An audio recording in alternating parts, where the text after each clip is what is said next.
I'm ruining my bookshelf for you guys. Oh my god, no, everything's falling. Oh my god. Okay. Let's just go to the intro.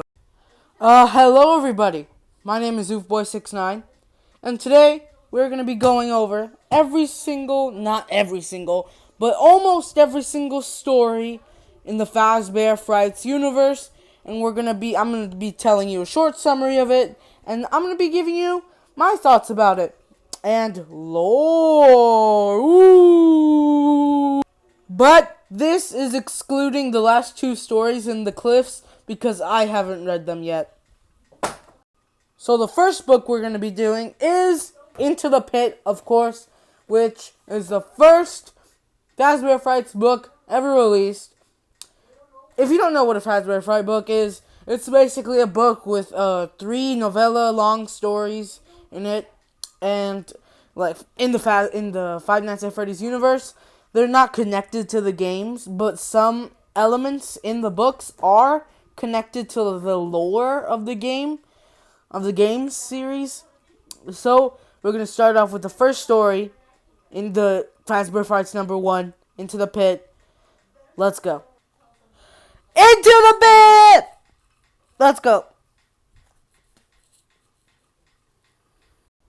So Into the Pit is about, I'm pretty sure the name of the guy, the kid in the story is, what's his name?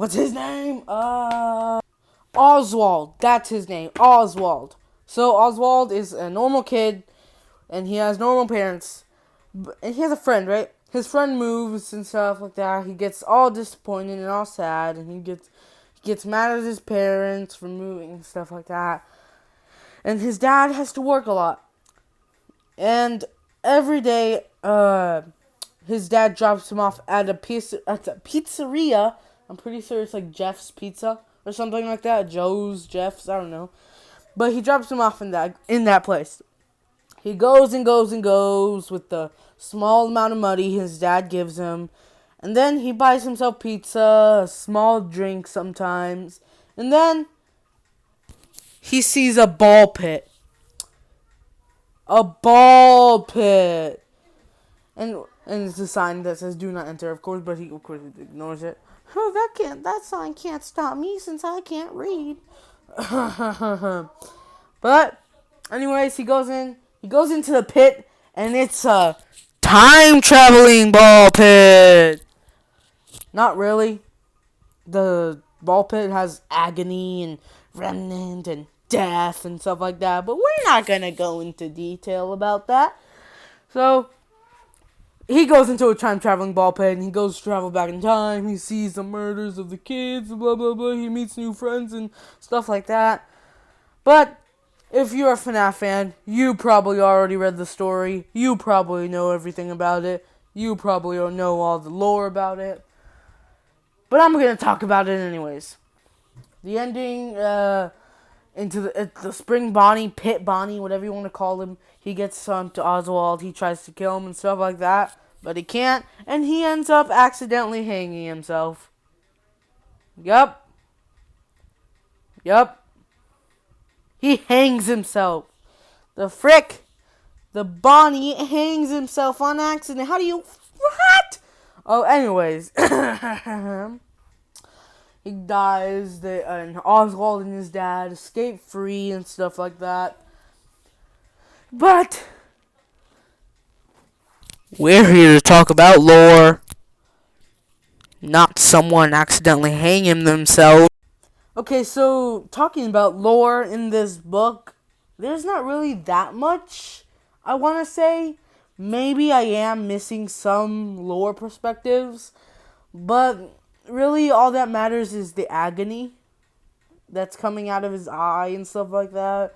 That powers the animatronics and makes them come alive. Ooh. Yeah, that's really what matters in this story, really.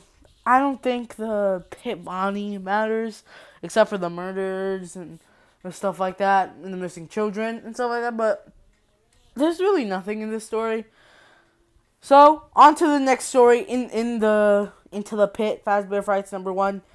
The next story is To Be Beautiful. Let's talk about that. To Be Beautiful. Ooh, yeah, no.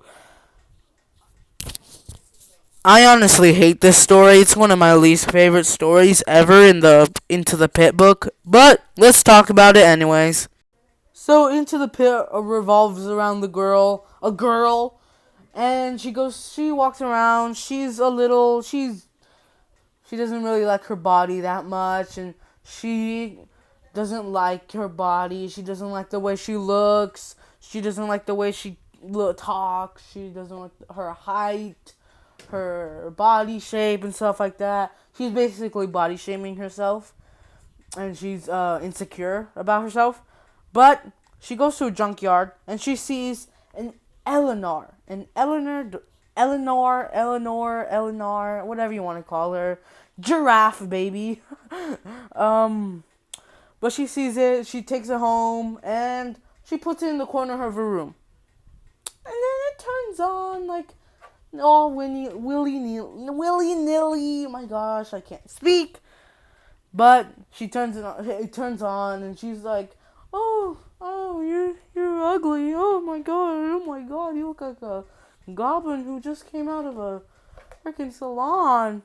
Like, oh, it's okay. I can make you beautiful as long as I'll give you a necklace, and if you keep it on, I'll make you beautiful again." So, unfortunately, the girl accepts it. She puts on the necklace, and she sleeps. But when she sleeps, Eleanor, giraffe baby, sings her a lullaby. A lullaby. It's something. Go to sleep. But she goes to sleep, and the next day, she's skinny. And she likes it. Her mom doesn't really seem to notice that much because it's a curse.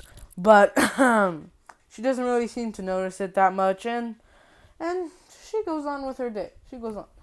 And then she goes back home. She has a really big crush on a boy at her school, and she really wants to get with him, but unfortunately she can't because she's ugly. But she goes on with her day, and then she comes back home. She sleeps, and Eleanor sings her lullaby. But this whole time she has the necklace on. And then the next day, she's beautiful. Her face is all shined up, and it looks like she had plastic surgery in more than one way. No. But she looks beautiful. Everyone at her school looks at her like, oh my god, and stuff like that. She has a friend. Before all that happened, she has a friend, and they're best friends. And then, all of a sudden, when she's beautiful, all the girls want to hang with her. So basically, all the girls want to hang with her. So then, I recorded this part already. It just cut off for some reason. I guess I accidentally pressed the stop button. But all the girls want to hang with her. And she's like, "Oh, yeah, cool." And then her friend is like all mad because, "Oh, we're best friends. You're not supposed to hang with them and stuff. You hated them before you were this beautiful." And yeah. And then she goes back home. And she sleeps again. Eleanor sings Giraffe Baby, sings her lullaby to her again, and stuff like that. But then, guess what? She wakes up. She's beautiful. She's even more beautiful than the day before. But then, she goes to school, and when she went to lunch, she trips. She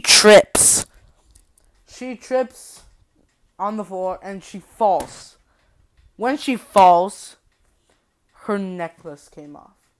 Her necklace that makes her beautiful. And she's like, oh no, uh-oh. And then she picks up the necklace. But she can't.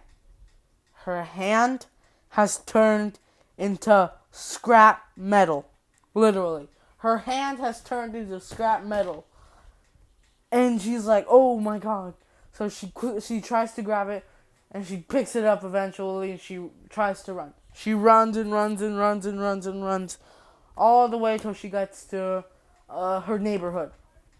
She runs out to school. She runs out the driveway. She runs everywhere. She runs halfway across her neighborhood. Half her town.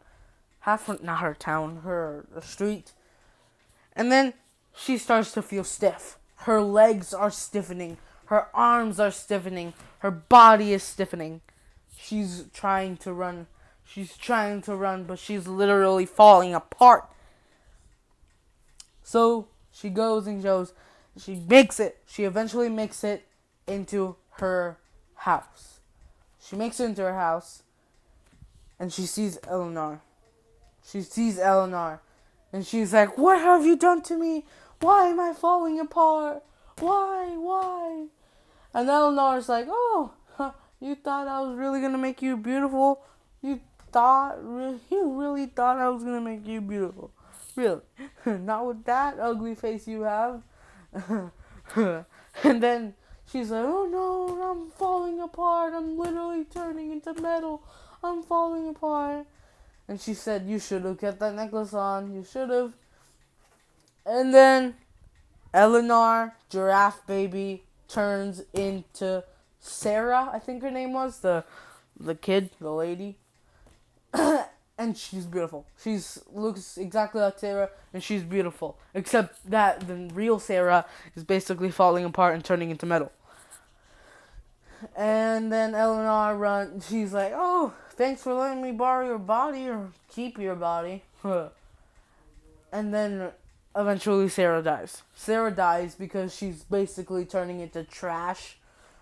And she's like, oh no, she dies. And then that's basically the end of the story. Eleanor swapped bodies with Sarah. And yeah, that's basically the whole story. But yeah. Now let's talk about lore. Now, the lore in this story is probably the most confusing. I don't know. Oh my god. Why? I have to. So the lore in this story is probably the most confusing to me. There's really. No, that's Count the Ways. That's for later. There we go. The lore in this story is probably the most confusing for me. I really don't get it, the lore, but it could possibly be just like the necklace. Maybe the necklace had some remnant to do with it, which had like something to do with swapping bodies and her changing into metal and her being beautiful and stuff like that. Maybe.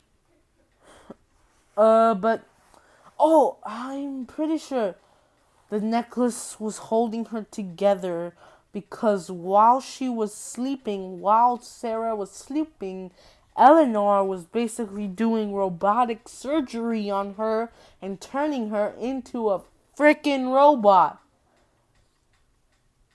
Maybe. Okay, next story. I have very limited time and I need to get through 6 more books. Let's go. Count the ways. Oh, one by one. Make your choice. Let's have some fun. Okay, I am never doing that again, okay? That is your only singing Oofboy69 ever there's gonna be. No more singing Oofboy69. Anyways, the story of Count the Ways is probably gonna be one of the hardest to explain. Maybe except for, Step Closer. That's gonna be a hard one later when I do it, but let's talk about Count the Ways.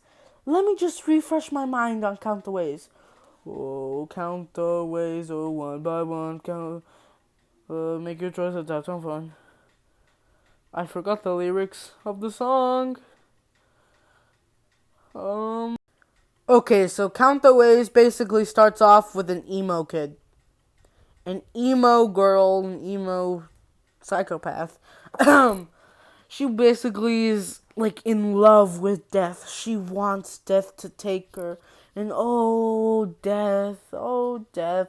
I'll try to find a poem. Let me just, in the book real quick, let me just flip. Hold on, I'll be right back in 1 second. Oh, death, show me now your ravaged face. Oh, death, how I long for your chilly embrace.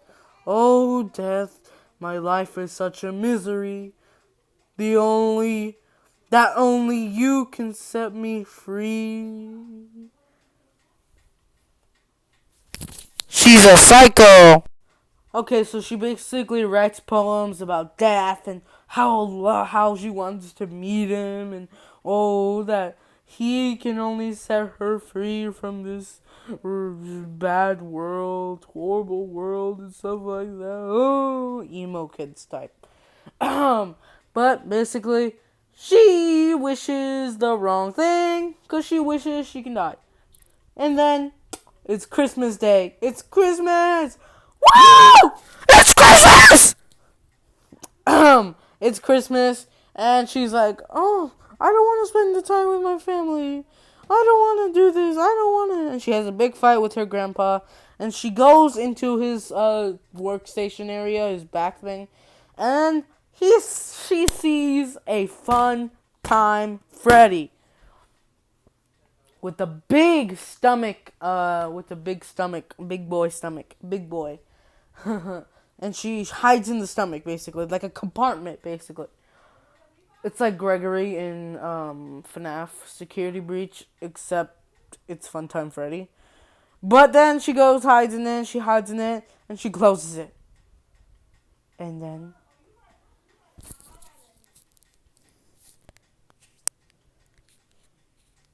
how do you want to die? Basically, Funtime Freddy wants to kill her. And he's like, oh, you get what you wish for since you wish you want to die. And I get what I want to wish for because I wish I can kill someone. Basically like that. She says that. She's like, no, I don't want to die. I don't want to die. No. And Freddy's like, bruh. And she's like, oh, no, I don't want to die. I want to live. I want to get out. I want to spend Christmas with my family. I don't want to die. And Funtime Freddy's just sitting there like, so what are you saying? I'm not going to give you up. I'm going to kill you. How do you want to die? So he basically gives her choices on how to die, from freezing her up until she's basically an icicle, and cube ice or something like that. And he can heat her up like in an oven. He can slice her up. He can stab her. He can decapitate her. And he's like, oh, how do you want to die? I can decapitate you. I can freeze you. I can heat you up like you're a turkey in the oven. I can give you paper cuts until you bleed. I can do whatever you want. Tell me how you want to die. And she's like, no, I don't want to die. No, I don't want to die. No. And Funtime Freddy is like, oh, look, I'm going to kill you no matter what. I'm going to kill you. I'm going to kill you no matter what. I don't care if you want to die. I don't care if you need to die. I don't care if you don't want to die. I'm going to kill you. And he's like, choose a way right now, or I'll choose my own way, and I'll kill you. Hold up, I'm just gonna say, I'm eating this cheesecake, and that shit bussin'. And then the girl's like, oh my god. And she looks around. She tries to find something that she can do to escape. And then she sees a little crack on the door. a little crack on the door where she got into Funtime Freddy. And she looks at the crack, and she says, "If I choose decapitation, I can quickly dodge the blade, quickly hit the door, and escape." And she said to herself, when she escapes, she's gonna act good. She's gonna be perfect to her grandpa. She's gonna be good to her family. She's not gonna do anything bad. She'll quit all this emo stuff, and she'll stop. And she says to Funtime Freddy, "I want decapitation." And Freddy's like, "Whoa! Yeah! Whoa!" He's like that. He's never done it before. So he's like excited and happy. And he says, "In the name of the French Revolution, I will now count in French before I release the blade. Un, trois, whatever. And he releases the blade. And, get this, cliffhanger. We get a cliffhanger. We don't know if she died or if she didn't die. We don't know. But all we know is that at the ending of the story, the grandpa is like, oh, and he's worried about her. He's worried. He's all sad and stuff. And the family's like, "Don't worry about her. She'll be back in a couple of minutes. She won't be gone. She won't leave. She won't run away or anything like that." And the story ends with him saying, "Okay, yeah, you're right," and grabbing her presents under the tree and stacking him. It's pretty sad. It's a pretty sad ending to a story like that, especially since it's a cliffhanger. And he's like, it's very sad. But it's a Five Nights at Freddy's story. Who cares about the people in there? Most of them are mean and dumb and stuff like that. And yeah. So, lore time! So the lore in this story, I don't really get it either. I don't even think there is any lore in this story, except for like who possesses Funtime Freddy, maybe a psychopathic murderer, but we don't know. I don't really know the lore in this. I don't really think it has any lore significance to the Five Nights at Freddy's universe. But anyways, that's it for today's video. Yeah, I know I said I'll review all these books in this video, but I had to go to sleep. I'm tired. It's almost the next day. It's almost 1 o'clock. And yeah, I need to go to sleep. Yeah. I'll put my books back. The next video will probably be tomorrow or Sunday, maybe. And yeah, maybe I'll upload that, and I will do fetch next, and then 1:35 a.m. a step closer, bunny call, blackbird, and the cliffs when I finish reading it, and then eventually Gumdrop Angel, the puppet carver. Oh, speaking of the puppet carver, they released a limited edition version of the puppet carver, and I luckily got one. And that is releasing on July 7th. I will get that. I will do a video on it. I will do everything about it. And it'll be really cool. So, yeah. I also got a PlayStation 4. I got one just the other day. And expect videos on that soon. If you have any ideas of what games I should play on the PlayStation 4, make sure to type it in the comments. And yeah, if you enjoyed today's video, make sure to like, comment, subscribe if you want, and don't forget to wind up that music box. Bye.